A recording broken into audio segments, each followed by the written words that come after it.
Alors,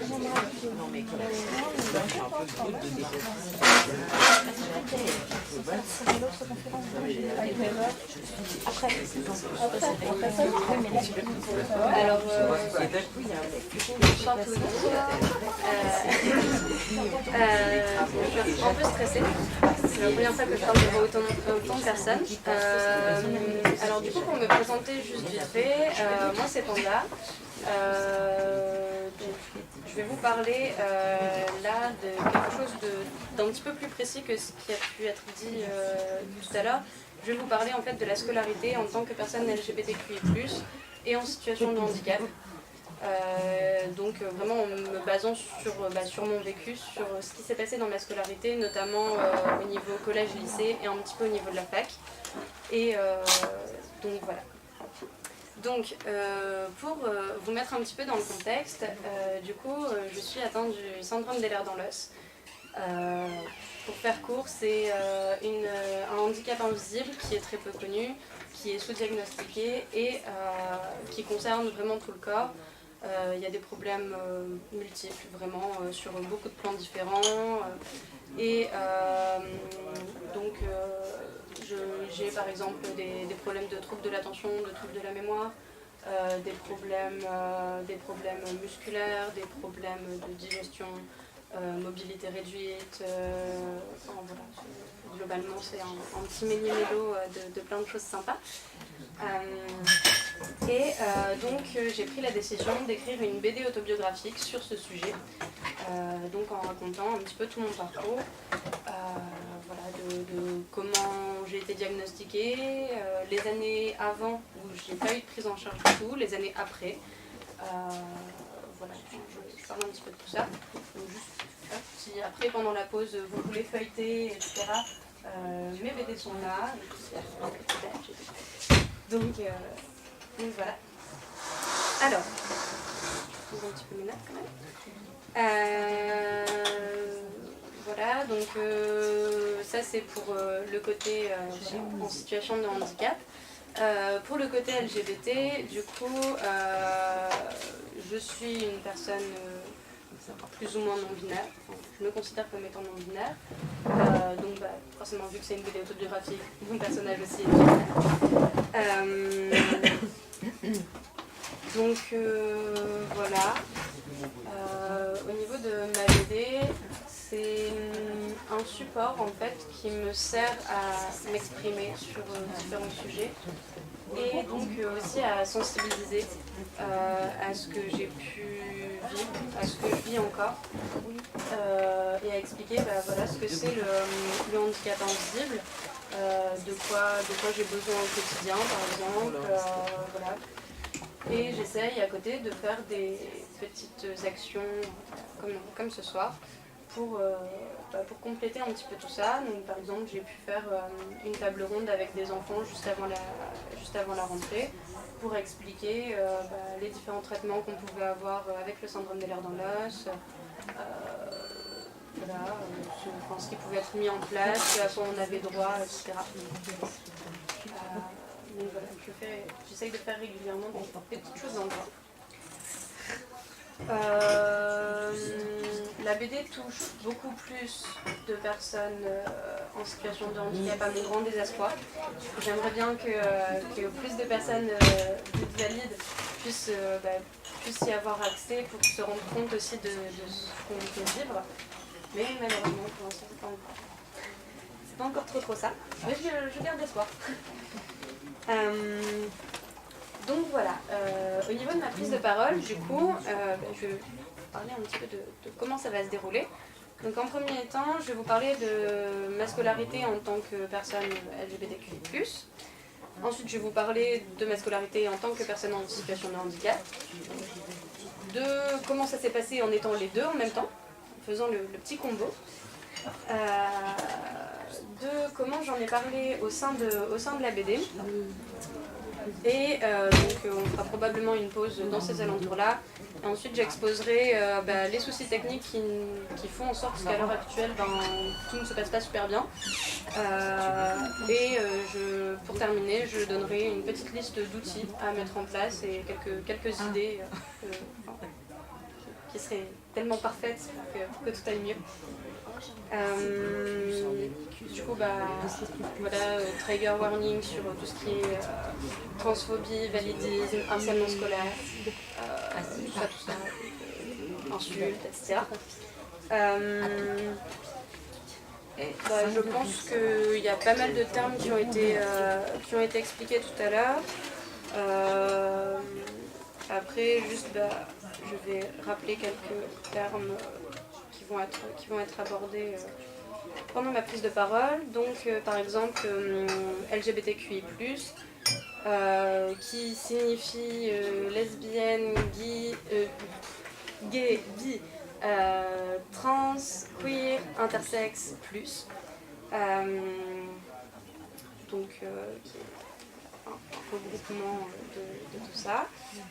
J'utiliserai parfois aussi le terme queer parce que ensuite le terme trans, je ne sais pas si tout le monde est développé avec ce terme-là, mais juste pour expliquer vite fait, du coup une personne trans est une personne qui ne se reconnaît pas dans son genre assigné à la naissance. Donc voilà. Je vais parler aussi de coming out ou de sortir du placard. Voilà, c'est le moment où on décide d'assumer qui on est de manière généralement publique. Et parfois en demandant un changement de pronom, etc. Ensuite, il y a le terme cis, qui est du coup l'inverse de trans, donc les personnes qui se reconnaissent dans leur genre assigné. Je vais parler aussi des personnes diadiques, qui rentrent dans les standards mâle-femelle au niveau ouais, voilà. Et je vais aussi parler de dysphorie, qui est le mal-être qu'on peut ressentir vis-à-vis de son propre corps quand on est trans, principalement. Alors, je vais commencer tout de suite en vous parlant de ma scolarité en tant que personne queer. Alors, comment dire ça a été très très très compliqué pour moi.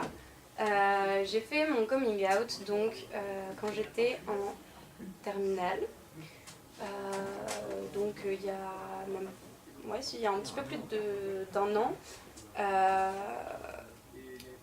Et ça s'est pas super bien passé, parce que le lycée principalement. J'ai commencé par faire un coming out en tant que personne transmasculine plutôt. Donc en me demandant de me genrer au masculin, etc. J'avais choisi un prénom masculin, parce que c'était la solution de facilité, parce que la non-binarité, parce que le neutre, etc. c'est pas quelque chose qui est OP dans la tête de tout le monde. Du coup je me suis dit je vais faire un truc binaire quoi, même si ça ne me correspond pas, et puis on verra bien. Donc comment s'est passé mon coming out? Globalement, j'ai fait mon coming out au niveau des élèves. Ça a été quelque chose d'assez compliqué, parce que de base je cherchais une vidéo sur YouTube ou autre qui pourrait expliquer un peu à ma place ce que c'était que d'être trans, etc. Et j'en ai malheureusement pas trouvé. Donc j'ai juste fini par écrire un gros pavé sur la conversation de groupe qu'on avait, en disant voilà, je suis trans, maintenant vous m'appelez comme ça, et c'est tout quoi. Et en essayant d'expliquer, de faire de la pédagogie, etc., de dire voilà, être trans c'est ça, ça, ça, ça et ça. Sur le coup, ça s'est, à ma grande surprise, bien passé. J'ai reçu des trucs en mode ok, cool. Bon. J'ai eu droit à quelques blagues malvenues, mais globalement ça s'est plutôt bien passé. Et au niveau des profs, là c'était la panique totale parce que je devais leur dire vraiment quoi. Donc je suis allée voir presque la moitié de mes profs en leur expliquant la situation et en disant que je voulais changer mon prénom sur la liste d'appel, etc. Donc voilà, au niveau des profs ça s'est pas super bien passé. j'ai eu droit notamment à des questions très malvenues de la part de ma prof principale sur mes supposées opérations génitales. Voilà, que je ne lui ai absolument jamais parlé et alors que je ne l'ai absolument pas envie aussi. Oui, j'étais mineure. Mais ma prof m'a juste dit, enfin je lui ai dit, bah voilà, je suis trans, je voudrais que vous m'appeliez comme ça, etc. Et elle m'a dit, ah ok, et du coup, votre changement de sexe, non. Non, non. Donc, bon, à part ça, ça s'est globalement bien passé. J'en ai aussi parlé à l'infirmière scolaire avec qui j'étais, enfin, avec qui voilà, ça se passait bien, etc. Et qui m'a dit que globalement, ça allait être trop compliqué pour l'administration alors que je ne devais pas faire de coming out. Bon, voilà. Donc, bon, à part ces petites choses-là, ça s'est plutôt bien passé. Malheureusement, j'ai pas trop eu le temps de faire mon coming out auprès de tous les profs avant que tout se passe mal. Bon, dommage.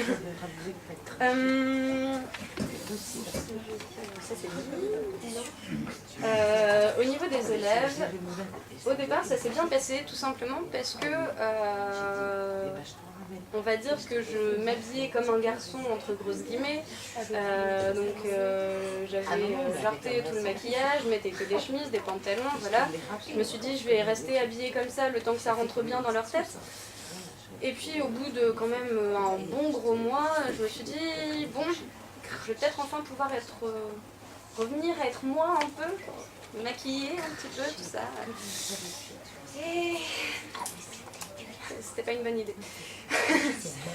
C'était clairement pas une bonne idée. Donc là, je me suis pris une grosse vague de harcèlement. C'était génial. Donc globalement, à partir de ce moment-là, tout le monde a commencé à me mégenrer. Donc, c'est-à-dire tout le monde a recommencé à me genrer au féminin. Dont les profs. Les profs ont arrêté de m'appeler par des prénoms masculins. Voilà, enfin, globalement, j'ai eu des retours d'une amie qui me disait que dans les vestiaires, les nanas de sa classe parlaient sur moi en me donnant toutes sortes de surnoms monstrueux, on va dire. J'étais vraiment devenue un petit peu la bête de foire.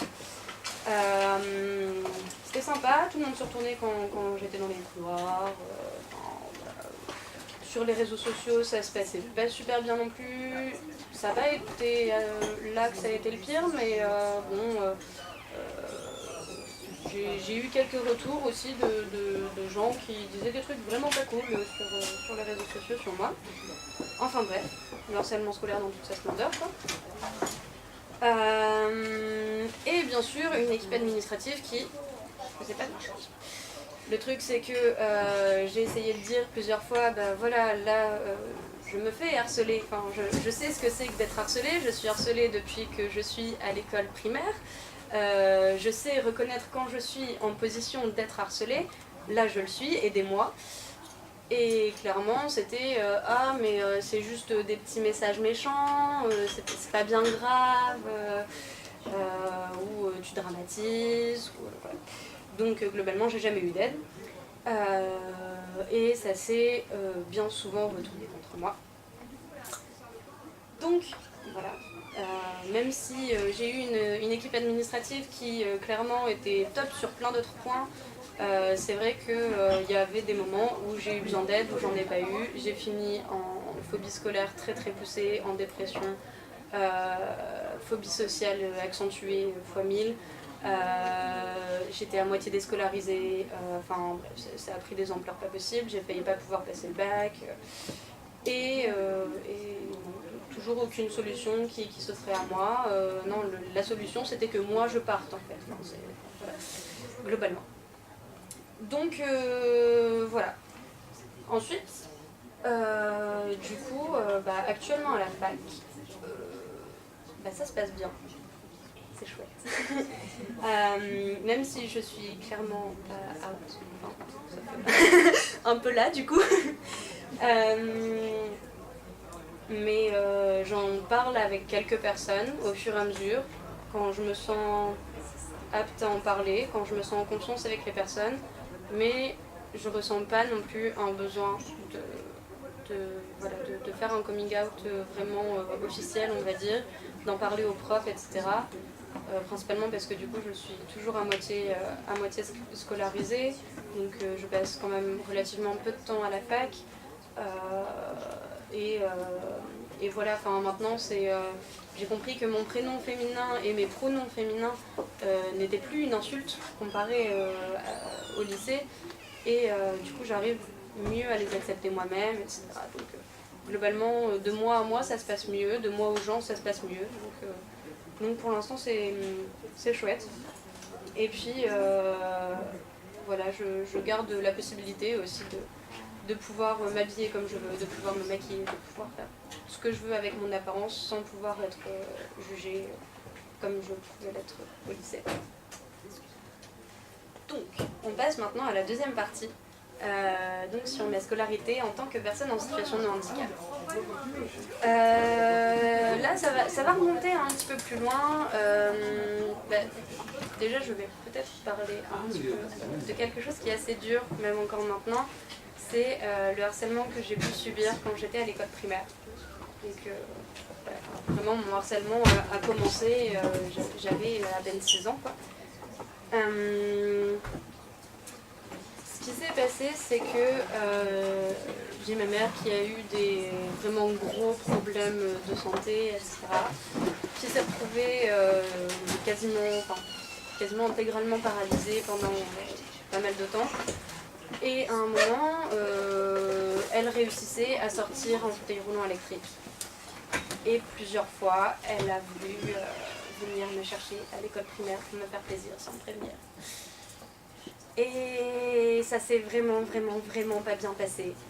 Et je m'en suis pris plein la gueule, vraiment, littéralement. Donc, trigger warning sur des violences physiques, etc. Je me faisais tabasser, voilà, avec harcèlement autant de la part des profs que de la part des élèves, que des parents d'élèves aussi. Ça a fini par rapport à ma mère qui était en fauteuil roulant électrique, parce que ma mère elle était grosse, parce que ma mère elle était handicapée, parce que ma mère elle était vieille, parce que ma mère elle pouvait pas faire telle et telle chose, etc. Donc globalement ça s'est vraiment pas bien passé. Ça a fini avec un médiateur par rapport au proviseur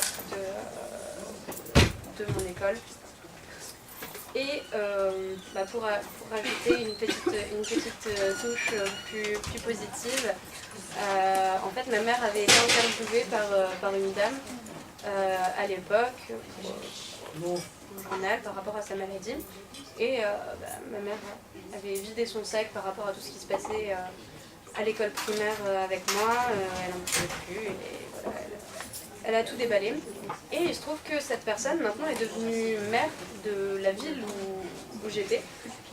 Et où maintenant, plusieurs fois par an, dans toutes les classes de l'école primaire, elle organise des séances de sensibilisation au handicap. Donc je me dis, je suis passée par là, j'ai eu une enfance très compliquée par rapport à ça, mais au moins ça permettra peut-être à d'autres personnes de pas vivre la même chose, quoi. Et ça, c'est quand même plutôt chouette. Au niveau du collège, j'ai entre-temps déménagé en me disant youhou, je vais déménager, je vais plus être avec les mêmes personnes et puis ça va tellement mieux se passer. En fait, un peu, mais c'était pas encore totalement ça. Mais c'était mieux déjà, c'était mieux. Mais c'est à l'époque du collège du coup où j'ai eu vraiment le début de mes symptômes. Donc, il faut savoir que dans le CED, les symptômes arrivent beaucoup plus à la puberté. Voilà, au moment où ça déménage au niveau hormones, ça déménage partout en fait. Voilà, j'ai vraiment commencé à avoir des symptômes. Je me suis pris des luxations et des luxations et des luxations et des entorses et des luxations.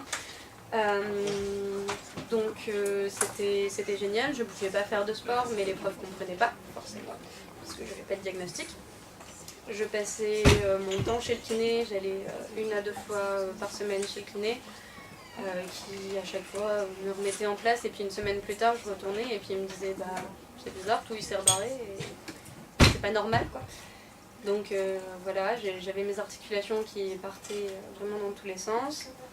Ce qu'il faut savoir aussi, c'est que j'ai toujours eu des problèmes de fatigue, aussi loin que je me souvienne. J'ai toujours eu mes petites cernes de panda.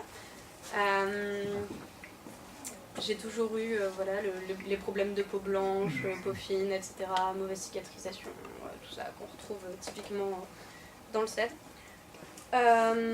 Mais vraiment au collège, ça s'est vraiment accentué énormément. J'avais aussi... En fait, c'est à partir de ce moment-là que j'ai commencé à mettre des choses en place qui me soulageaient, mais sans vraiment le savoir. Donc, par exemple, c'est à ce moment-là que j'ai commencé à porter des docks, tout simplement parce que ça me maintient au niveau des chevilles. Et du coup, ça me permet de moins tomber, par exemple, de moins me faire mal, de moins me faire d'entorse, etc. Mais ça, je ne le savais pas, quoi. C'est à partir de ce moment-là aussi que j'ai commencé à porter quasiment quotidiennement toujours des énormes bracelets au niveau des bras pour maintenir mes poignets. Où je mettais aussi des vêtements fort serrés ou des corsets pour me permettre de maintenir mon dos. Donc voilà, c'est à cette période-là que j'ai trouvé quelques petits trucs pour m'aider. Mais c'est vrai que ça se passait pas forcément super bien avec les profs. Donc je me rappelle une fois où j'avais vraiment très mal aux doigts et froid aux mains, etc. Et du coup j'avais laissé des mitaines, pas du tout médicales, juste des mitaines. Et je me suis fait engueuler comme pas possible par une prof parce que on était à l'intérieur, qu'il faut pas laisser mes mitaines, que c'est irrespectueux, machin. Alors du coup, j'ai dû enlever mes mitaines. Mais voilà quoi, ça a été très très compliqué pour avoir droit à des adaptations. J'ai quand même eu le droit à avoir une dispense de sport, mais par exemple j'avais pas le droit de prendre l'ascenseur. J'ai dû batailler pendant X temps pour avoir droit à un casier. Voilà quoi, ça a été un petit peu la galère. Mais au début du lycée, j'ai été diagnostiquée.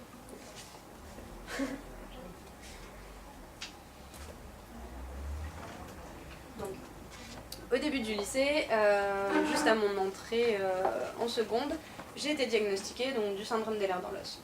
Ce qui s'est passé, c'est que globalement, c'est détaillé plus dans ma BD, mais globalement, mes deux sœurs se sont fait diagnostiquer, ce qui a amené le diagnostic de ma mère et moi par la suite, en fait.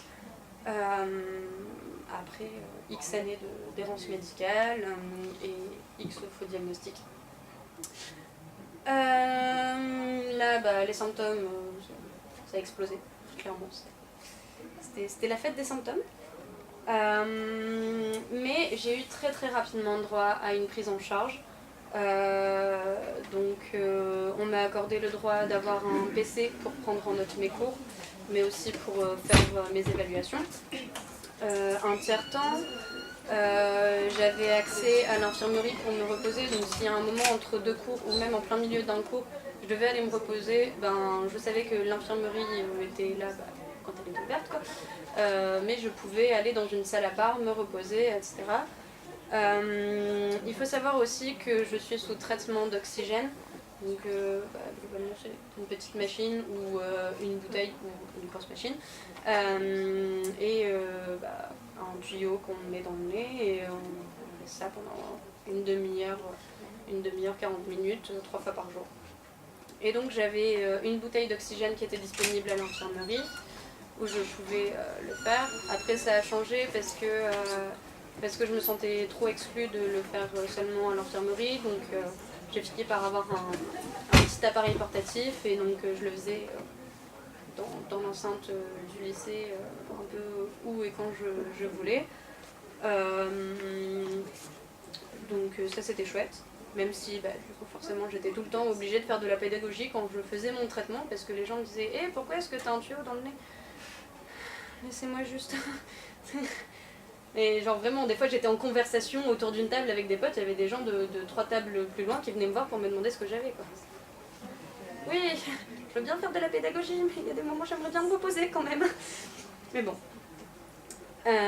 Donc voilà, j'avais un casier permanent aussi. J'avais donc dans ce casier un doublon de tous les livres, donc comme ça j'avais un exemplaire de tous les livres chez moi, un exemplaire au lycée, ce qui me permettait de ne pas avoir à les transporter sur le chemin en fait. J'avais accès aussi à l'ascenseur et par la suite j'ai eu des adaptations d'emploi du temps. Donc pour expliquer un petit peu mes années lycée, en seconde ça s'est plutôt bien passé, j'avais plein d'adaptations etc. Donc c'était un peu... j'ai passé une seconde un peu folklore, mais pas dû à ma maladie, mais juste au fait de 50 profs qui étaient absents et qu'on ne savait pas remplacer, et du coup plein de cours que j'avais pas. Et, enfin bon, mais du coup rien de dépendant à mon état de santé. En première, ce qui s'est passé, c'est que j'ai commencé à avoir des gros problèmes de vomissement quasi quotidiens. Notamment parce que du coup maintenant je sais que je peux plus me lever tôt le matin. En plus de ça, j'ai toujours des phobies scolaires qui me suivaient plus ou moins et de l'anxiété sociale. Donc le tout réuni en général c'était pas top. On s'est rendu compte aussi après que j'avais des gros problèmes de carence, etc. Donc pareil, ça jouait à fond dessus. Donc je loupais peut-être 1 à 2 heures de cours par jour en moyenne. Donc c'était très compliqué parce que forcément c'était toujours les mêmes cours et c'était vachement compliqué de les récupérer. Mais cette année-là, j'ai eu des profs super, dont une prof d'espagnol que vraiment elle était trop bien et elle me donnait des cours, elle me donnait des cours en plus des cours normaux pour me faire rattraper tout mon retard, etc. Elle venait à l'infirmerie, je faisais mon oxygène pendant qu'elle me donnait cours pendant 1 heure, elle prenait sur son temps libre et tout. Et moi ça m'a permis franchement de pouvoir continuer, quoi. Et au niveau de la terminale, du coup, ça s'est pas bien passé, notamment pour ce que j'ai expliqué tout à l'heure, plus mon état de santé qui s'est aggravé. Et j'ai commencé à subir de plus en plus de harcèlement aussi. Et donc j'ai décidé de faire la moitié de mon année à domicile, donc avec le CNED, et l'autre moitié au lycée. Et encore une fois, ça s'est pas bien passé du tout. Parce que je me suis retrouvée avec des manuels qui étaient complètement... C'était clairement n'importe quoi. Les manuels, t'avais l'impression qu'ils avaient été faits vraiment à l'arrache, pas du tout corrigés, avec plein de trucs. Globalement, c'était un peu n'importe quoi. Donc, résultat, j'avais 4 matières à domicile. Et ces 4 matières, je les ai juste pas faites à domicile et je me suis démerdée. Enfin, je les avais pas au lycée, mais du coup, j'essayais de me débrouiller dans mon coin, quoi, mais sans les manuels du CNED. Donc voilà pour la répartition un petit peu de tout ça. Mais du coup, j'ai eu accès et apport pour faire la moitié de ma scolarité de terminale à domicile. Et à l'heure actuelle, du coup, à la fac, je suis en... Comment dire ? En fait, je passe mon DUST 1 du coup en 2 ans. Et mon DUST 2, on verra si je le fais en 1 ou 2 ans. Au lieu de 1 an pour les autres personnes, quoi. Donc j'ai 7h30 de cours à peu près par semaine cette année et pareil l'année prochaine. Donc ça me permet vraiment de faire autre chose, et puis en plus maintenant que je vis en appartement, etc., j'ai pas d'aide de personnes extérieures. Et clairement, sans ça, j'aurais juste pas pu survivre, je pense. Enfin, j'aurais arrêté juste de me nourrir et de faire mon ménage et de tout faire en fait. C'était juste pas possible de faire autrement. Donc voilà. En première, j'ai eu des problèmes avec mon proviseur parce que il n'était pas informé. Et de toute manière, c'était un petit lycée de campagne. Les personnes étaient... personne connaissait vraiment les notions de handicap, de maladie, etc. Donc c'était très compliqué. J'ai eu des problèmes quand j'ai voulu passer mon bac. Parce que ce qui s'est passé, c'est que, je sais pas trop si vous savez, mais quand on passe un bac oral, tout le monde est convoqué à la même heure, enfin tout le monde. Plusieurs personnes sont convoquées à la même heure et on doit attendre parfois pendant 4 heures avant de pouvoir passer son oral. Du coup j'ai dit à ma proviseure, bah voilà, par contre moi je peux pas rester, et en plus de ça j'avais été convoquée à 8h30 à Lille, donc j'avais plus d'1 heure de trajet et tout, donc pareil avec les vomissements c'était juste pas possible. Donc j'ai fini par lui dire, bah voilà, est-ce que c'est possible d'avoir, de voir avec le lycée qui m'accueille si je peux pas venir à une heure précise et d'être sûre de passer à cette heure-là sans attendre et un petit peu plus tard que 8h30. Donc j'ai été convoquée à 10h, mais la proviseure n'a pas changé ma convention, enfin ma convocation. Donc je suis arrivée là-bas et puis ils m'ont dit bah non, sur ta convocation il y a marqué 8h30, tu viens pas. Ah, ok, très bien. Donc au final j'ai réussi à me débrouiller un petit peu, mais du coup j'étais en mode du coup ma proviseure a appelé votre proviseur pour expliquer la situation, machin. Et on me dit ah bah notre proviseur il est pas encore arrivé, du coup on sait pas, il nous a pas transmis l'info. Enfin bref, que des trucs comme ça, donc ça a duré 3 plombes avant que je puisse passer mon oral. J'étais déjà super stressée, alors là c'était encore pire quoi. Je me suis dit, bah, ça y est, je vais louper mon bac parce que juste ma convocation n'a pas été changée, quoi. Enfin bref, j'ai eu plein de soucis comme ça qui ont fait que au final, c'est pas quelque chose de simple. Ma scolarité n'a pas été de tourpeau. J'ai pas pu. J'étais tout le temps obligée de batailler avec l'administration, etc. En terminale, ce qui s'est passé, c'est que de base, il y a eu un malentendu par rapport à un voyage scolaire. C'est-à-dire que... comment faire pour essayer de faire ça de manière la plus neutre possible. J'ai cru que mon prof me disait que globalement, c'était pas possible de m'emmener en voyage scolaire parce que j'avais demandé à être en fauteuil roulant. Et j'ai cru qu'il me disait que c'était trop lourd à gérer et trop compliqué, etc. Donc, il s'est passé pas mal de choses par rapport à ça. Encore une fois, ça s'est pas bien passé du tout. Donc, en sachant que ces propos ont été tenus quand même devant toute la classe, mais clairement après il y a eu explication, il m'a dit que c'était pas du tout ce qu'il voulait dire, ce qu'il voulait exprimer. J'ai pu aller au voyage scolaire, etc. Mais ça a quand même fini chez le principal avec menace de porter plainte pour diffamation. Donc voilà quoi. Donc c'était pas non plus une période super sympa et ça a accentué encore plus le côté harcèlement. Donc les gens ont commencé à me dire que je me victimisais, tout ça, bref. Principalement les gens de ma classe. Et donc suite à cet événement-là, j'ai demandé à une association qui s'appelle Vivre avec le CED de faire une intervention dans mon lycée, où j'ai pu faire une prise de parole à la fin pour expliquer aussi mon ressenti. Donc j'ai fait cette intervention auprès de ma classe et des 2 classes de première littéraire. Et ça s'est super bien passé au niveau des premières littéraires. Au niveau de ma classe, c'était plat. C'était clairement, j'avais l'impression que les gens, ils avaient l'impression qu'on les avait convoqués là pour leur faire la sanction, quoi. Et pour leur dire, vous voyez, c'est pas bien ce que vous faites et ce que vous dites, machin.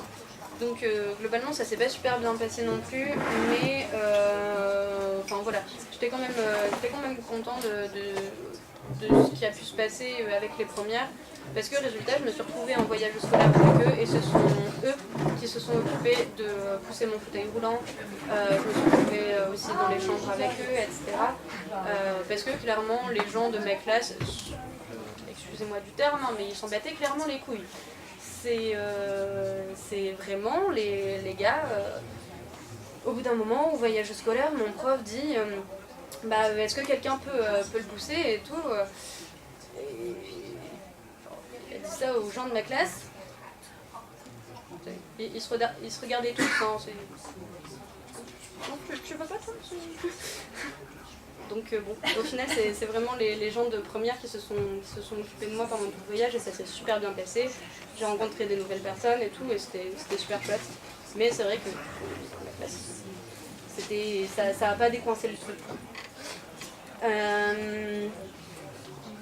J'ai toujours eu une mauvaise organisation au niveau du bac, surtout au niveau du bac de terminale, parce que j'arrivais dans les locaux et puis je disais il est où mon PC pour que je puisse faire mon bac quoi. Ah, vous avez besoin d'un PC? Ah l'épreuve elle commence dans 3 minutes là. Ouais, mais j'ai quand même besoin d'un PC. Ah je sais pas. Génial. Donc c'était tout le temps comme ça. Avec les tiers-temps aussi, en fait les surveillants n'étaient pas forcément au courant et tout, donc c'était un petit peu compliqué. Et je me suis retrouvée du coup à passer mon bac en 2 fois, parce que j'ai été malade pendant... En fait, j'ai pas supporté juste de faire toutes les épreuves du bac d'un coup. Donc ce qui s'est passé, c'est que j'ai loupé une partie et j'ai été reconvoquée pour passer une partie en septembre. Donc c'est ce qui se passe quand on fournit un certificat médical, etc. Encore une fois, je me suis pointée là-bas et puis je leur ai dit par contre, moi je suis pas censée être dans cette salle-là, je suis censée être dans une salle à part pour faire mon oxygène, je suis censée avoir un tiers-temps, je suis censée avoir un PC et tout. Ah vous avez ramené votre PC? Non, j'ai pas le droit, c'est une épreuve du bac, donc normalement c'est vous qui fournissez quelque chose. Nous on n'a pas de PC, donc on sait pas trop. Donc en fait c'était tout le temps des problèmes comme ça quoi, c'était vraiment pesant quoi, et c'était tout le temps essayer d'aller voir au niveau de l'administration et puis on me renvoyait vers quelqu'un d'autre, qui me renvoyait vers quelqu'un d'autre, qui me renvoyait vers quelqu'un d'autre, et puis c'était tout le temps comme ça quoi. Et au niveau de la fac du coup maintenant comme je disais du coup j'ai ma répartition de mon emploi du temps, mais j'ai aussi tiers-temps, PC pendant les épreuves, je suis dans une salle à part. Ça a été long à mettre en œuvre parce que principalement du coup je suis arrivée à la fac en septembre et je savais pas si j'allais pouvoir rester à la fac parce que j'avais pas mes résultats du bac, donc j'ai pas pu faire mon inscription, donc j'ai pas pu faire mon dossier médical. Résultat, je me suis retrouvée avec des adaptations médicales au mois de novembre-décembre à peu près. Donc ça a été super compliqué pour les premières partielles que j'ai passées du premier semestre, parce que j'avais loupé plein de cours, parce que globalement c'était un peu la cata. Mais à partir du moment où mon dossier a été accepté, il n'y a jamais eu d'autres problèmes. Forcément, à la fac, les profs communiquent encore moins entre eux, donc c'est un petit peu compliqué. Et des fois, je suis obligée d'aller voir les profs pour leur dire par contre, c'est normal que je ne sois pas venue à votre cours ce matin parce que j'ai pas de cours cette année avec vous ce matin. Je l'aurai l'année prochaine. Et voilà, c'est tout le temps expliqué. Aussi expliqué parce que j'ai ce qu'on appelle une dispense d'assiduité. C'est-à-dire que je ne suis pas obligée d'être là à tous les cours. Et si je viens pas, j'ai pas à être pénalisée. Donc j'ai des cours par exemple où il y a des notes de participation, etc. Où je suis obligée d'aller voir les profs pour leur dire par contre vous n'avez pas le droit de me mettre une note de participation basée sur le fait que je sois là ou pas. Parce que de base je suis pas censée être tout le temps là en fait. Donc c'est compliqué aussi au niveau communication, mais clairement ça se passe beaucoup mieux. On dit ça et puis les profs ils disent ah ok, je note dans mon dossier et puis c'est bon. Donc ça s'est super bien passé, j'ai beaucoup moins la pression, c'est beaucoup moins stressant, voilà, quoi. Et le fait d'avoir vraiment tout qui est plus pris en charge, ça me permet aussi d'avoir plus de temps libre pour moi et de faire d'autres choses, quoi. Par exemple écrire une BD, qui n'est pas une petite activité en soi, mais... Donc on en arrive à la troisième partie, sur ce que c'est la scolarité quand on a les deux combinés, quoi. Donc comme j'ai pu le dire un petit peu tout du long, je me suis fait harceler du coup par rapport aux deux qui sont arrivés en même temps, donc à savoir l'histoire avec le voyage scolaire plus l'histoire de mon coming out qui sont arrivés à peu près à la même période. Donc globalement c'était la fête pour les harceleurs, quoi. C'était waouh, plein de choses sur lesquelles se moquer, c'est génial. Mais du coup déjà avec l'intervention que j'ai pu faire avec Vivre avec le 7, ça s'est déjà un petit peu calmé. Et après, comme je disais, du coup la solution ça a été que moi je parte et pas qu'il y ait quelque chose de fait pour ces personnes-là. Ces personnes-là n'ont jamais été pénalisées, n'ont jamais eu de soucis. Hein. Ah bah oui, oui. Mais du coup, voilà, ça a été à moi à la fin de me déscolariser complètement, de passer mon bac. Au final, je ne l'ai pas passé en candidat libre, mais c'était l'équivalent, quoi, parce que j'allais pas du tout en cours. J'ai pris une prof particulière qui m'a donné cours pendant 1 mois et demi. Elle me donnait cours peut-être 4 heures par jour, tous les jours de la semaine. Voilà, ça a été à moi de me débrouiller. Et clairement, heureusement qu'il y avait aussi ma mère pour m'aider financièrement derrière, parce qu'une prof particulière, voilà quoi, faut bien la payer aussi. Le CNED, on n'avait pas payé parce que j'avais pris qu'une partie des cours et pas la totalité, qui était du coup remboursée par la Sécu, je pense, du fait de mon état de santé. Mais ça n'empêche que si on avait payé, voilà quoi, c'est pas des petites sommes pour un truc qui est complètement pourri et qui au final m'a absolument pas aidé. Donc voilà, ça a été vraiment quelque chose qui a été compliqué. Et ça a été d'autant plus compliqué aussi Parcoursup. La joie. Alors je rappelle quand même que sur Parcoursup, on doit marquer que, en tout cas l'année dernière, je devais marquer dans mon CV que j'étais en situation de handicap. Super compétence. J'ai mention plus 10 en handicap, c'est bien. C'est compétence spéciale. Et du coup, voilà, il n'y avait rien pour renseigner les adaptations dont on avait besoin, etc. Donc j'ai fini par passer un concours par exemple dans une école d'art très très réputée pas loin d'ici, je ne citerai pas forcément le nom, où pendant mon entretien oral on m'a dit, où en fait du coup j'expliquais que j'avais écrit une BD sur le handicap et où clairement on m'a dit ah oui mais ici c'est quand même un temps horaire très chargé hein, donc si vous n'êtes pas capable de le faire, je vois pas pourquoi est-ce que vous passez le concours quoi. Chouette, mais moi j'ai envie quand même de faire ces études-là, donc je fais comment, c'est... Et en fait, du coup, j'ai tout le temps été dictée par rapport à ça. J'ai eu aussi un entretien pour une école par ici, qui s'est pas super bien passé non plus, pareil, école d'art, où du coup le gars me disait, et du coup vous faites des musées régulièrement et tout. Donc je lui ai dit, au niveau de ma santé c'est un petit peu compliqué parce que du coup je peux pas rester debout très très longtemps. Bon là c'est un peu... Demain je vais morfler, mais... voilà, je peux pas rester debout très longtemps, ça me fatigue, en plus ça veut dire prendre les transports en commun et tout parce que j'habitais pas encore sur l'île. Le mec me disait ah non mais faut arrêter maintenant, tous les musées sont adaptés aux fauteuils roulants, des trucs comme ça, mais sans me demander jamais vraiment ce dont moi j'avais besoin. Voilà quoi, c'était vraiment très très compliqué.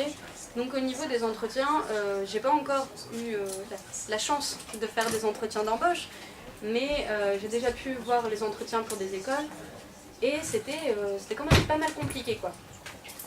Donc il y a quand même eu ce côté-là en terminale et où voilà quoi, ça a renforcé encore plus le mal-être et le fait que je me dise mais qu'est-ce que je vais faire l'année prochaine quoi, je vais passer un concours dans une école et puis tout se passe mal. Globalement, qu'est-ce que je vais faire de ma vie, clairement. J'étais un peu complètement paumée. J'étais, comme je disais tout à l'heure, en grosse période du coup de dépression. Je sortais plus de chez moi, je faisais plus rien, j'allais plus en cours. Du coup j'étais là au milieu de tout ça et puis je me disais c'est quoi mon avenir quoi, c'est concrètement. Donc voilà. À côté de ça, mon coming out. Ça, j'ai marqué que ça m'a donné l'impression, mais en fait c'est pas qu'une impression, c'est clairement ça m'a totalement décrédibilisée. C'est-à-dire que à partir du moment où j'ai fait un coming out, les gens me disaient ah non mais c'est pour faire ton intéressant, t'en as pas assez d'être seulement handicapé, tu veux aussi être LGBT, enfin voilà quoi, c'est genre j'ai choisi. Ouais, je me suis dit ah tiens ça a l'air sympa là-bas, tiens si j'allais me faire taper sur la gueule, c'est trop chouette. Mais bon, donc du coup, bah voilà, ça a vraiment encore plus renforcé ce côté-là. Donc vraiment, les gens pensaient que c'était pour me donner un style, que c'était un effet de mode et tout ça. Et les deux ont fait en sorte, en fait, juste, je dis régulièrement que ça a fait un peu un cocktail Molotov. C'est clairement, il y a les deux côtés qui, clairement, au bout d'un moment, quand ça a été en contact, ça a juste fait boum. Donc j'ai eu un gros pic aussi de dysphorie à ce moment-là. Clairement, j'étais absolument pas bien dans mon corps, j'étais absolument pas bien dans ma tête. C'était très très compliqué. Et ça a amené aussi des problèmes de douleur qui ont été accentués. Aussi parce que du coup ma sensibilité était accentuée, parce que forcément j'étais pas bien dans ma tête, donc dès que j'avais un petit peu mal, je me disais ça y est, du coup si j'ai un petit peu mal, ça veut dire que je pourrai jamais faire des études supérieures, que je pourrai jamais habiter seule, que je pourrai jamais faire ça et ça, et ça partait totalement en vrille. Et du coup c'est vrai que les deux ont fait en sorte que ça a été une période très très compliquée pour m'en sortir, mais où clairement là à l'heure actuelle ça se passe super bien. Donc pour une dernière petite partie avant la pause, je vais vous parler des traitements de ces thématiques là au sein de la BD. Donc il y a plusieurs chapitres qui parlent un petit peu de tout ça. Parce que ce qu'il faut savoir, c'est que ma BD est découpée du coup en chapitres qui sont totalement indépendants les uns des autres et qui parlent à chaque fois d'un thème bien précis. Et du coup, voilà quoi. Du coup, il y a un chapitre qui m'a fait penser à ce que vous aviez dit tout à l'heure. C'est un chapitre sur ce que j'ai appelé la psychiatrisation à outrance. En fait, c'est un chapitre où j'ai récolté une dizaine de témoignages de personnes différentes, donc des personnes en situation de handicap ou des personnes LGBTQI+, qui m'ont expliqué en fait le fameux c'est dans ta tête, le fameux le côté j'ai une personne qui a témoigné et qui disait que du coup elle était en hôpital psy et où on a remis tous ces problèmes sur le fait qu'elle se mettait du vernis à ongles et que du coup elle était dérangée mentalement quoi. C'est là tu fais oui, mais c'était vraiment assez violent. D'ailleurs ce chapitre là est assez violent. Et il y a vraiment les 10 témoignages c'est que des choses comme ça. Des personnes qui sont vraiment pas prises au sérieux par rapport à une maladie physique, mentale, ou par rapport des personnes non binaires, des personnes homosexuelles, des personnes bi. Voilà, il y a vraiment un petit peu de tout. Donc voilà, ça me faisait penser à ça tout à l'heure. Ensuite, du coup, le chapitre sur lequel j'ai fait une intervention avec des enfants au début de l'année scolaire, c'est le chapitre sur la mise en place des aides. Donc voilà, où ça explique un petit peu tout ce à quoi j'ai eu droit. Notamment, c'est découpé en deux parties, donc il y a une partie qui porte sur ma scolarité, et où je dis du coup ce qui s'est passé au niveau de l'oxygène par exemple, donc le fait que j'ai eu ma grosse bouteille après mon petit appareil, machin, le PC, etc. Donc j'explique un petit peu tout ça. Et à la fin, en fait, j'y parle de comment ça s'est passé dans ma scolarité, du coup en terminale, en expliquant du coup que voilà, je me suis fait harceler, mais que c'était vu vraiment comme étant juste de la taquinerie, etc. Donc voilà, j'en parle un petit peu plus à la fin de ce chapitre-là. Mais c'est le seul moment où je parle vraiment de mon harcèlement scolaire. Après, j'ai aussi un chapitre sur la théorie des cuillères. Je pense que quelques personnes ici doivent connaître parce que c'est quand même relativement connu. Donc pour expliquer un petit peu ce que c'est la théorie des cuillères, ou ce que j'aime appeler aussi les jeux à déplacement limité, c'est, je ne sais pas si vous voyez en fait, justement dans les jeux à déplacement limité, c'est des jeux où on a autant de déplacements disponibles et puis on doit aller manger un petit fruit pour avoir plus de déplacements disponibles et puis on doit atteindre l'objectif à la fin du niveau pour passer au niveau supérieur. En fait mes journées c'est ça. Je dois calculer pour avoir assez de points d'énergie pour atteindre le prochain fruit, donc ma prochaine pause, mon prochain repos possible, pour être sûr de pouvoir terminer ma partie. Donc voilà, la théorie des cuillères, c'est le même principe. On a un nombre donné de cuillères et chaque action qu'on peut faire dans notre journée, aussi banale soit-elle, nous coûte des cuillères. Donc ça peut être des actions comme par exemple se doucher, se faire à manger, faire la vaisselle ou ce genre de choses qui sont pourtant vues comme étant banales. Et donc voilà, les personnes qui ont de la fatigue chronique et des douleurs chroniques auront un nombre limité de cuillères, comparé aux personnes dites valides qui auront un nombre beaucoup plus grand de cuillères ou un nombre illimité. Et ça marche aussi très bien pour tout ce qui est aussi au niveau anxiété sociale, au niveau dépression, etc. Clairement, j'ai remarqué que c'était le même principe. J'ai des cuillères de sociabilisation, c'est-à-dire que je m'accorde à avoir peut-être 2 moments de sociabilisation dans ma journée, mais je sais que par exemple si je vais parler en groupe, par exemple si avec les gens de ma classe je vais manger au midi, par contre ça va me prendre toutes mes cuillères de la journée à ce niveau-là, et après je vais être complètement crevée et je vais avoir besoin de faire une pause après. Donc c'est une petite technique qui permet d'expliquer tout ça, et ça m'a servi justement d'expliquer tout ça à mon proviseur, au proviseur adjoint, CPE, etc. Quand j'étais donc au lycée. Et clairement ils se sont dit ah ouais d'accord, c'est comme ça que ça fonctionne quoi. Donc elle est plutôt pratique cette théorie.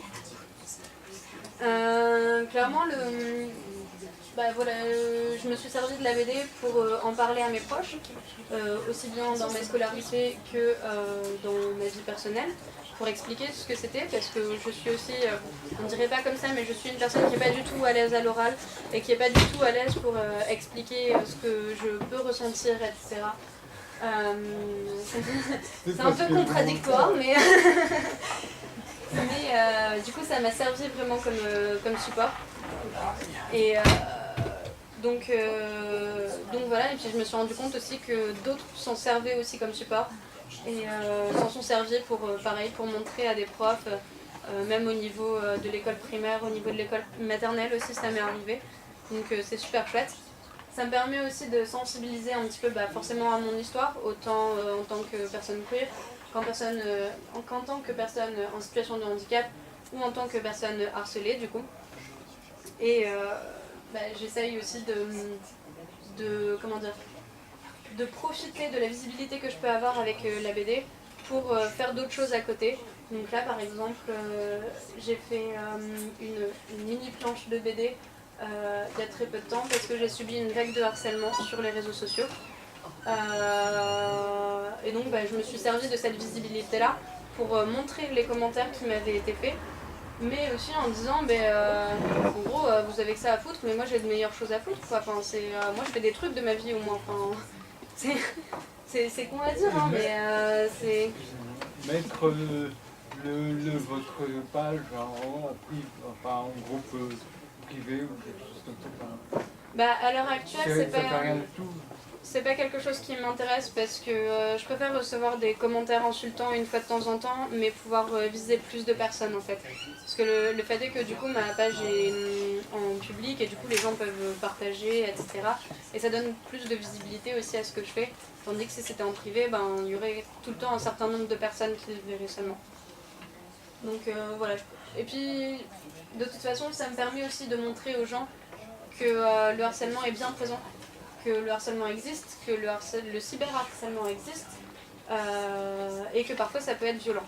Donc ça me permet aussi de montrer à ces personnes-là comment ça se passe aussi, et que c'est pas, qu'être artiste, c'est pas non plus un truc super chouette, quoi. Il y a des points positifs et des points négatifs. Et donc ensuite, pour terminer juste avant la pause,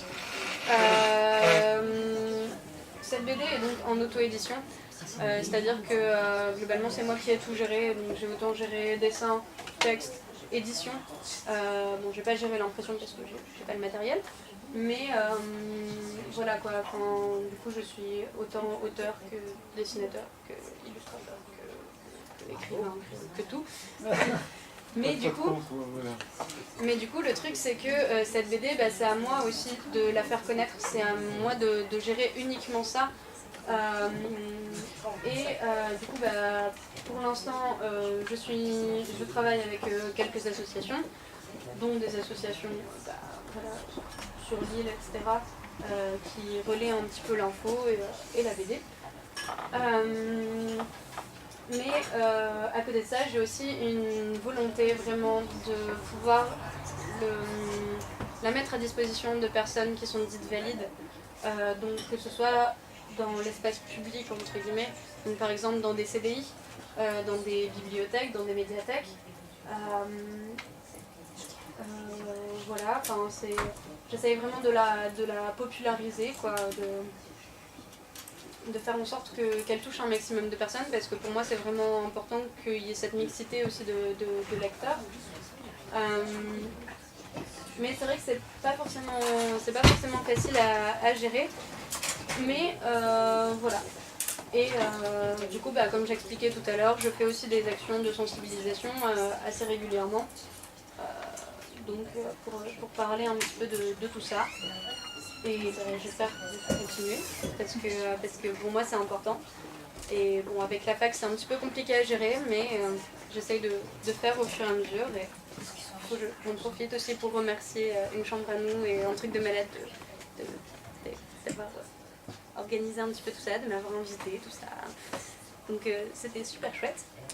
Et voilà, je vous propose du coup une petite pause avant de parler donc, des soucis techniques qu'on peut rencontrer par rapport à tout ça et des outils que je propose. Ouais. Donc juste pour vous donner un petit chiffre, en moyenne 2 jeunes en situation de handicap sur 10 continuent les études en enseignement supérieur, contre 8 sur 10 chez les personnes valides. Donc déjà à partir de ce moment-là, on se dit qu'il y a quand même un problème. C'est voilà, juste encore une fois le coût des entretiens pour les écoles, comment ça se passe. Clairement ça peut en décourager plus d'un. Et c'est pas normal que ça se passe comme ça, c'est pas normal que notre capacité d'apprendre soit jugée par notre état physique ou notre état mental. On devrait avoir les mêmes droits que tout le monde de pouvoir apprendre, de pouvoir s'orienter. Et ou non d'ailleurs, pour les personnes qui veulent rien faire, mais voilà quoi. C'est quand même c'est quelque chose qui est quand même super important et côté de lequel on va passer parce que c'est juste parce que on est malade. En 2011, 2000 enfants en situation de handicap étaient non scolarisés en France. Des enfants. Est-ce que je dois vraiment rappeler la limite légale pour les études? C'est voilà quoi. Non. C'est pas normal qu'il y ait 20 000 enfants qui soient non scolarisés. Tout simplement, c'est pas légal. C'est un moment juste. Et puis ces chiffres-là, je veux dire, j'ai pas creusé pendant 3 plombs pour les avoir. C'est écrit partout. C'est à un moment, comment on peut en arriver là, quoi. C'est assez affolant. En plus, il doit y avoir quand même pas mal d'enfants qui sont comptés comme scolarisés parce qu'ils ont fini par être scolarisés à la maison aussi. par faute d'autres choix. Ou en début de scolarisation et puis le après, relais. Ouais.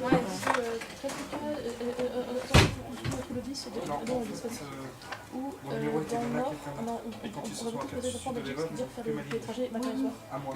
Alors que chez Saint-Nicolas. Du coup, j'ai pu Ouais, bah, c'est quand même... voilà, c'est... Encore une fois, l'éducation, c'est un droit, c'est un devoir aussi, jusqu'à un certain âge. Et comment on peut en arriver à être à ce point-là, juste à cause d'un état de santé, parce que juste ça fait trop chier, quoi. Non, c'est pas comme ça que c'est censé se passer. Donc là on arrive sur les petits sondages que j'ai pu faire. Donc la majorité des personnes en situation de handicap pensent que leur scolarité a manqué d'aménagement. Bon, voilà, hein, je vous apprends rien. Mais clairement, pour vous donner une idée sur à peu près 1000 votes, il y avait peut-être 80%, 90% qui pensaient ça. C'est bon. Voilà. Hein. Pourtant, c'est pas des aménagements super compliqués à mettre en place, quoi. Enfin, un tiers-temps en soi, non, ça demande juste à un surveillant de rester une demi-heure de plus lors des évaluations, à la limite, ou d'enlever quelques questions sur des énoncés. Bon, clairement, c'est pas quelque chose de super compliqué, quoi. Bon, le changement de prénom sur les listes d'appels sont acceptés moins d'une fois sur 2. Hein. Voilà. Pareil, je pense que je vous apprends pas grand chose, en sachant que du coup, voilà, les changements de prénom peuvent encore ne pas être acceptés, même après un changement de prénom officiel. Certaines écoles refusent de changer de prénom, même s'il y a un changement officiel, si les papiers sont changés, etc. Il y en a toujours qui sont transphobes à ce point-là, quoi. Et même sans changement de prénom officiel, ça devrait être accepté, parce que aussi ça permet à la personne de vivre avec son prénom et de voir si cette personne-là, elle vient ce prénom, si elle se sent à l'aise avec, etc. Moi, c'est ce qui s'est passé, je me suis rendu compte que mon prénom ne me convenait pas. Voilà, du coup, je change. Et si ça tombe, si j'avais pas pu faire de période d'essai, j'aurais juste changé mes papiers comme ça sur un bout de tête, et puis, au final, je n'ai jamais su, et puis... voilà quoi. C'est aussi quelque chose qui permet de mettre une mise en situation sans que ce soit forcément totalement officiel et irréversible. Voilà quoi, c'est quand même vachement important. Beaucoup de personnes LGBT+, ou en situation de handicap avouent avoir subi du harcèlement de la part aussi bien des profs que des élèves. Pareil, on n'apprend toujours rien. Dans environ un tiers des cas, le harcèlement a diminué après en avoir discuté avec les gens. Un tiers des cas. C'est... Enfin voilà quoi, vous imaginez, je sais pas combien de personnes ont subi du harcèlement en France, mais vous imaginez un tiers de ces personnes où la situation a un petit peu amélioré du fait qu'ils en aient parlé à l'équipe administrative ou aux profs. C'est bien joli de faire des campagnes de sensibilisation au harcèlement, etc. Mais à un moment, il va falloir proposer des choses concrètes, des choses à mettre en place, faire une formation aux profs, etc. Enfin, quand est-ce qu'on se bouge, quoi? À un moment, ça devient vraiment pressant. 3/4 des personnes n'ont jamais entendu parler de personnes LGBTQI+, dans leur scolarité. Le quart restant affirme en avoir entendu parler de manière majoritairement neutre, bien qu'un quart affirme qu'on leur ait parlé de manière négative et moins de 10% de manière positive. Bon, c'est bien qu'on en parle de manière neutre, hein. Je ne vais pas dire non plus qu'il faut dire à tout le monde qu'être LGBTQI+, c'est la grosse stuff. Voilà, pour le côté neutre, c'est plutôt chouette. Par contre, 3/4 des personnes qui n'ont jamais entendu parler des personnes LGBT+. Voilà quoi. Je sais pas, on a quand même des cours, par exemple, je pense au cours d'SVT, où on parle aussi de la sexualité. Donc, on parle quand même uniquement des rapports sexuels hétérosexuels. On parle jamais des personnes mondialiques. Enfin, personnellement, moi j'en ai jamais entendu parler.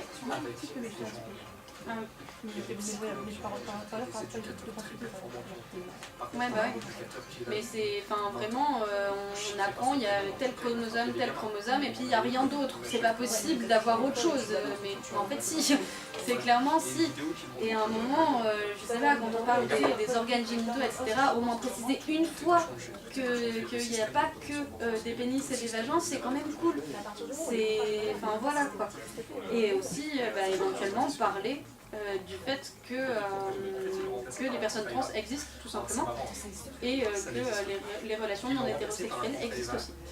Mais bon, visiblement on n'en est pas encore là, on n'est pas encore une espèce assez évoluée pour ça. Mais bon. 9 personnes sur 10 n'ont aucun souvenir de représentation de personnes LGBT+, ou en situation de handicap dans leur cours. Donc je sais pas, une petite photo, un petit personnage important, je sais pas. Alors déjà qu'on parle que des mecs dans l'histoire, alors bon, c'est vrai qu'on ne peut pas parler et des mecs, et des femmes, et des personnes non valides, et des personnes LGBT, ça fait beaucoup trop pour l'histoire française. C'est vrai qu'on passe quand même, je sais pas trop combien d'années à l'étudier, mais c'est pas possible d'en caser un. Non, ça fait trop. Donc, non, clairement, une représentation un petit peu plus sur des minorités, ça serait chouette, ça pourrait aider à ce que ces minorités n'en soient plus trop aussi. De manière générale, 98% des personnes interrogées pensent que les actions de sensibilisation peuvent toucher et les profs et les élèves. Est-ce que quelqu'un se souvient d'avoir fait une action de sensibilisation avec des profs? Parce que moi non. Plusieurs fois, hein, j'ai eu même les cours, par exemple les cours d'éducation sexuelle ou ces choses-là. Hein, non, à la limite, t'avais le prof principal qui se pointait un coup de temps en temps, mais qui avait le nez fixé sur son téléphone et qui ne se sentait pas du tout concerné. Voilà, je rappelle aussi que le harcèlement, ça vient pas que des élèves. Que, voilà quoi, c'est... Donc, pour terminer, je vais faire une petite boîte à outils avec toutes les idées auxquelles j'ai pensé et qui m'ont été rapportées aussi. La première idée, ce serait du coup des cours obligatoires de sensibilisation dans le cursus pour être professeur, faits par des personnes concernées si possible, enfin, de préférence. Parce que je rappelle quand même que dans le cursus pour être prof, il y a 0 sensibilisation.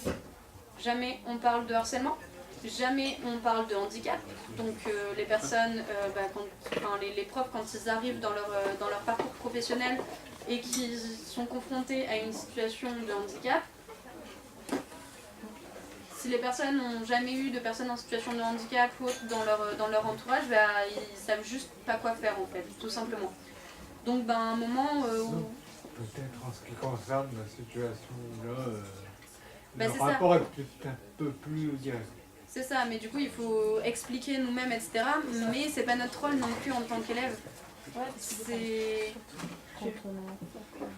voilà, les enfants qui sont à l'école primaire et qui ont besoin de quelque chose, par exemple, ils sont pas forcément capables non plus d'expliquer ce dont ils ont besoin et tout. Ouais, parce que l'histoire, j'ai des questions que la première fois qu'on m'a demandé ce que je vais faire, j'ai dit ça,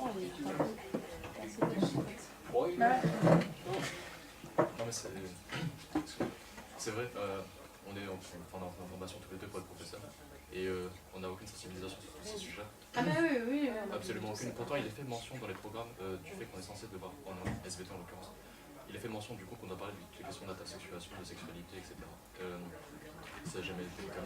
Toutes les formations sont extrêmement parce qu'on ne parle pas d'intersexuation, on parle de terraphrodisme encore. Ouais. Tout simplement, ça prend en fait tout le problème qu'il y a derrière. Mais oui, extrêmement pessimiste, l'éducation, notamment à PSP, qui est l'école des professeurs, c'est vraiment ce qu'il y a de pire. Et ça ira vraiment pas mieux. Ouais, j'ai une personne dans ma famille qui a fait tout le cursus pour être prof, qui est actuellement prof de français. Clairement, il m'a dit mais j'ai jamais entendu parler de harcèlement ou de handicap dans ma formation, quoi. Et pourtant, on est tout le temps là, avec les campagnes nationales de prévention du harcèlement, du cyberharcèlement, etc.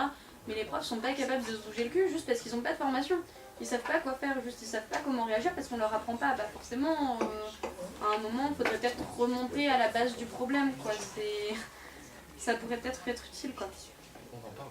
On a des modules en fait, sur le harcèlement, etc. Mais ce sont des modules qui en fait, présentent en fait, des biais qui font en fait, reproduire les schémas d'oppression. Ouais. Donc c'est encore pire que de ne pas avoir d'outils parce qu'on a les mauvais outils. Ouais. C'est génial. Désolé, super utile. C'était mon intervention pessimiste de la soirée. Ah non, mais au moins je le sais, du coup. Après, du coup, dans les demandes qui ont été faites, il y a aussi l'accessibilité rapide concernant le changement de prénom d'usage sur les listes d'appels et à disponibilité. Je sais pas pourquoi est-ce que je dis ça. Mais enfin voilà.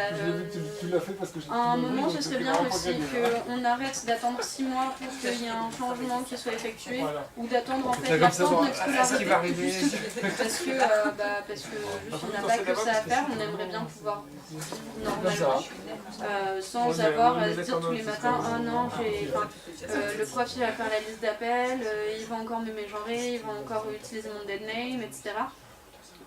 Et stressé et tout, alors que c'est juste simple de barrer un petit nom et de marquer un petit nom à côté, ou juste de mettre dans sa petite tête que c'est pas le même prénom. Donc bon, c'est fou, hein, parce que c'est des choses super simples, mais ça vient pas à l'esprit. Il y a aussi eu énormément de demandes de partenariats avec des associations et des refuges, donc pour les personnes qui peuvent avoir des problèmes avec leur famille notamment. Tout simplement mettre des petits flyers à l'infirmerie par exemple, ou leur demander de faire un petit passage dans les classes rapide pour présenter ce que c'est un refuge, ce que c'est comme association, etc. Ça peut être super pratique parce que je sais qu'au collège, beaucoup de personnes n'étaient pas au courant d'existence de refuge. Au lycée, c'était un petit peu mieux, mais clairement pas top. Et donc voilà quoi. Du coup, aussi des vrais cours d'éducation sexuelle et de SVT diversifiés. Du coup, des vraies représentations, donc des personnes importantes non blanches, non valides, non cis ou non diadiques. Voilà, je pense que ça peut être bien de parler aussi des personnes racisées dans l'histoire française, parce qu'il y en a quand même beaucoup. Des personnes non valides aussi. Voilà quoi, ça reste une représentation qui est super importante, et à un moment, si on arrêtait d'avoir seulement une représentation de personnes normées, peut-être que nous, on arrêterait de se voir aussi comme n'étant pas normés. Parce que au final, je pense qu'on ne le dira jamais assez, mais qu'est-ce que c'est la norme, quoi. C'est un peu quelque chose... Personne ne sait trop. Il y a aussi eu des demandes de groupes de soutien dans les structures. Donc des regroupements de personnes discriminées, souvent en mixité, ou alors avec quelques réunions de non-mixité s'il y a assez de personnes. Ou ça pourrait être un endroit safe où s'exprimer, et qui permettrait de faire remonter des informations. Au niveau de comment ça fatigue. Donc faire remonter des infos au niveau des proviseurs, etc. Donc ce serait... j'ai essayé de creuser un petit peu le truc, parce que ça m'intéressait.